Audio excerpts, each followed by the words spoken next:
Because I am. There you go, that's the whole video right there. Hello my geeks, freaks, and my peeps. Welcome back to my YouTube channel. Welcome to my YouTube channel.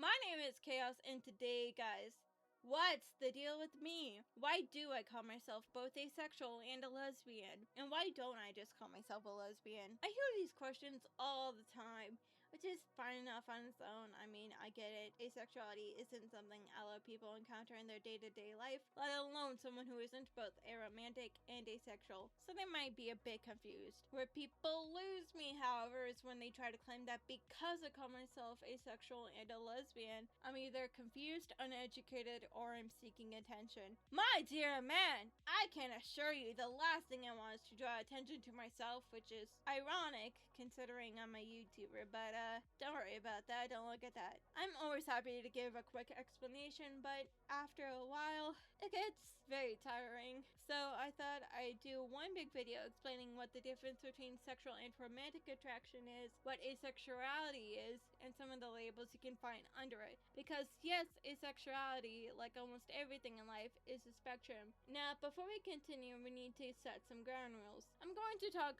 only about asexuality, as that's what I am, and I'm also going to talk a little bit what that looks like for me, but please do not bug me in the comments asking me to go further in detail, and keep in mind you would not want someone to cross your boundaries, so do not cross theirs. So got it? Good.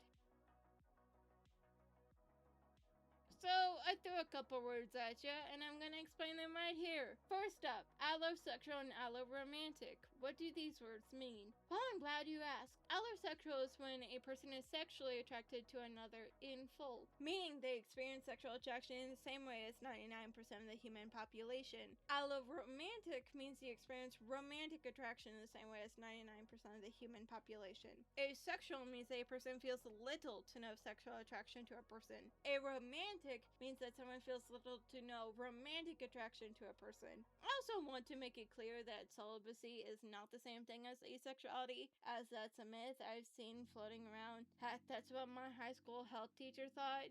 This is not true. Asexuality is something that you were born as, like how someone can be born black. Celibacy, or the conscious choice to not have sex, is just that. A choice. So, wait.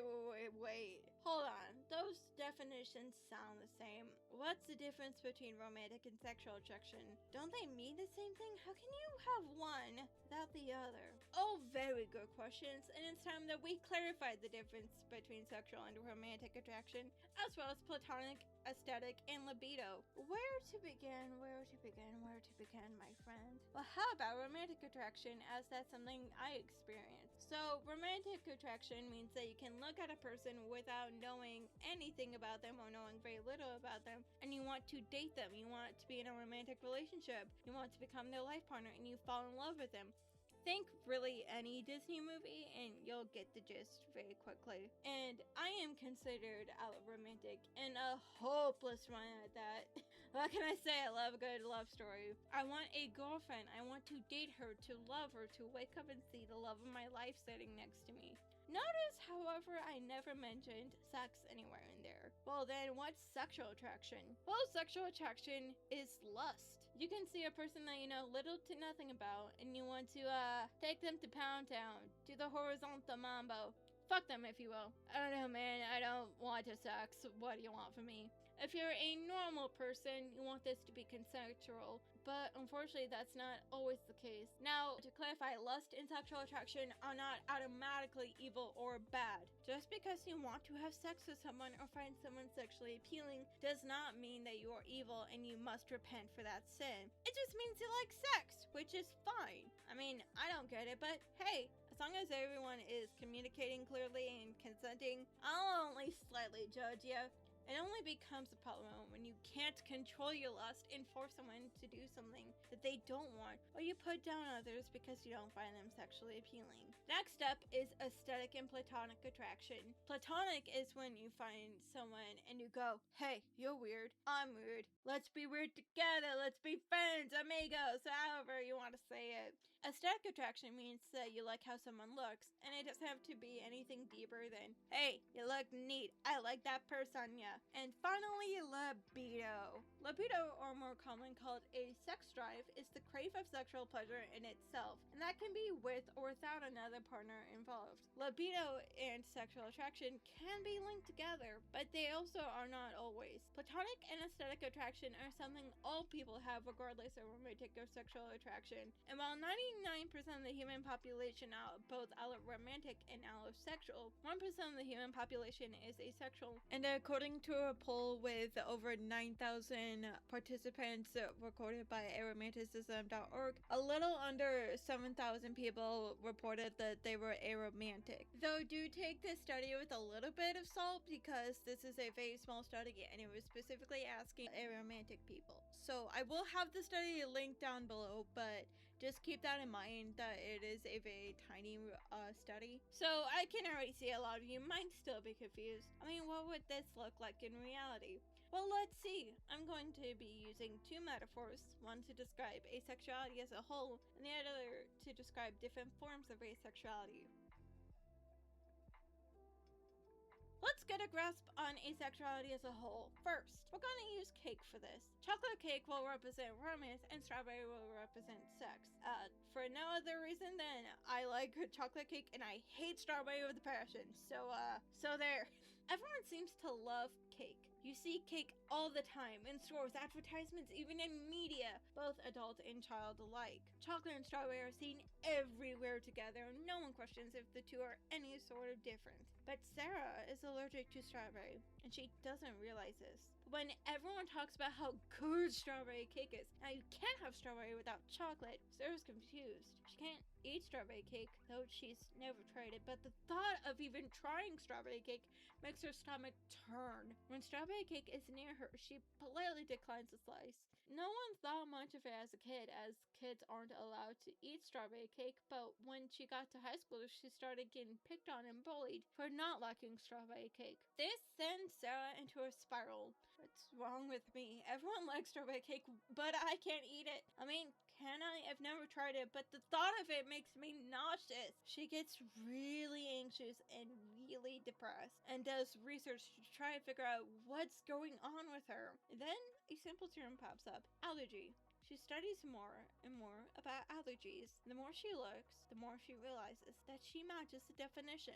And not only does she match that definition, she's not the only one. 8 million people have some form of the same allergy as her. And she finds solace in that. She finds comfort in that. Now let's replace every time I said strawberry or strawberry cake with sex, and allergy with asexuality. This is a very common experience for asexual folks. We are constantly bombarded with sex in some form or another, to the point that society as a whole doesn't even think about it. But us ace folk do, and we typically go down two paths about it. You end up like Sarah, you're hyper aware that you're different, and you end up feeling broken or that there's something wrong with you. Or you end up like me, where you go, I don't have sexual attraction, but other people say they do. Nah, everyone's just lying. Sex isn't real. I'm not even joking. I thought everyone was lying about sex, and I still don't believe sex is real. I thought it was made up. I was basically the "am I out of touch? No, it's the children who are wrong" meme. If you're ace, comment which type of ace you were. Moving on.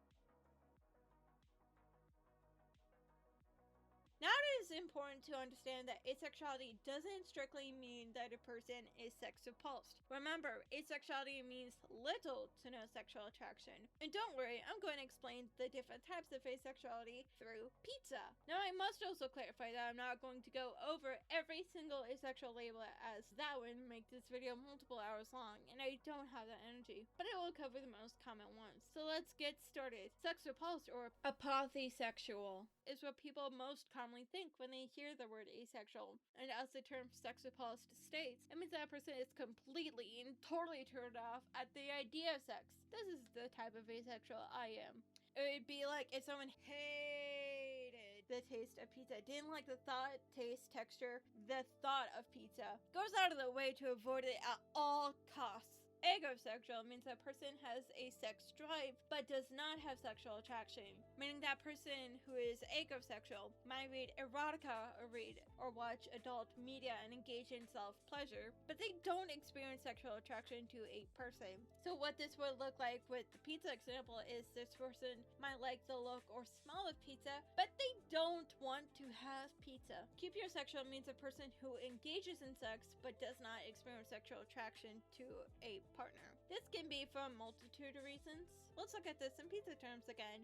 They might eat pizza because their partner likes it, and despite not liking pizza themselves, they'll eat it because it makes their partner happy. They may like the emotional intimacy of having pizza with their partner, or that eating pizza, while not being their favorite or even something that they like, might taste good from time to time. Demisexual means a person develops sexual attraction only after a deep emotional bond has been formed. So they might develop romantic or platonic attraction, and maybe a year or two goes by, and they start developing sexual attraction for only their partner. So it would be like if you moved near a pizza parlor, at first the smell of pizza disgusts you. After a while, living in town, talking to the owner of the place and seeing the pizza come out of the oven, you start wanting to try a slice of this parlor's pizza. Other pizza places still seem gross to you, but you enjoy this pizza place's pizza, and that's all. For asexual is the inverse of demisexual, meaning they experience sexual attraction to a person until they form an emotional bond. Its flex means that a person's sexual attraction is as fluid as water, going from absolutely no sexual attraction to typical sexual attraction. This is not the same thing as rejecting sex a few times. Let's make that very clear. It would be like there are periods that last weeks, months, or years when you want nothing to do with pizza. You could take or leave pizza and wanting pizza the same amount as everyone else. And the final label I will describe is graysexual, which means someone sometimes has or had at one point sexual attraction. It is described as being in between being asexual and allosexual. So it'd be like if someone couldn't distinguish whether they liked the taste of pizza or not. It can also be thought of as when you're going to check your clothes in the dryer and it's in that weird awkward spot of like you can't really tell if it's wet or if it's like dry completely. I don't know if that's just a me thing, but like there are some times where like I'm just like, are you dry though? Now, what am I? A mess. A chaotic mess, some might say.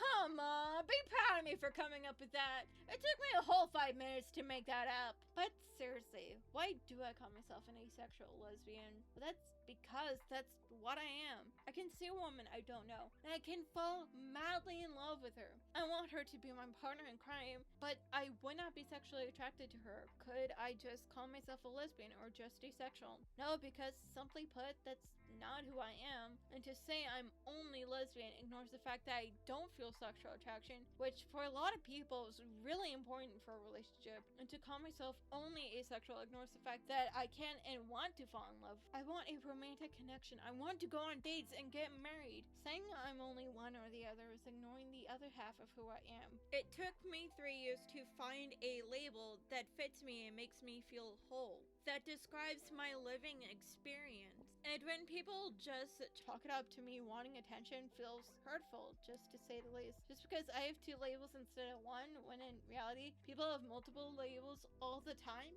because people are multifaceted. The only reason my labels stick out for a sore thumb for so many people is because asexuality and lesbianism seem diametrically opposed to them, when in reality, they aren't. I mean, let's take, I don't know, Mario Chris Pratt, for example. He's a cisgender, heterosexual, heteroromantic, able-bodied white man. But you don't see people giving him shit for, quote, having too many labels, quote, because too many, because those labels are considered both normal and good, they don't think about it. But if an Asian, disabled, genderqueer, biromantic, cupiosexual person expresses those labels, all of a sudden they're attention-seeking and need to just pick one. And the difference about them and Chris Pratt are just the labels themselves, which is weird, don't you think? So, fun fact, I have a video in the works about me and my friend Aubrey talking about how we came to the realization that we were queer, and we recorded it months ago. And if I ever work up the energy to actually edit it, it'll come out. Aubrey, if you're watching this, I swear I didn't forget. I just hate editing with a passion. I promise, girl. And on that note, that's all the time that I have, folks. I hope that you enjoyed this and you found it informative, and wherever you lie on this beautiful spectrum that we call life, I hope that you are happy and that you are healthy. Stay safe, and remember, I love you. Bye!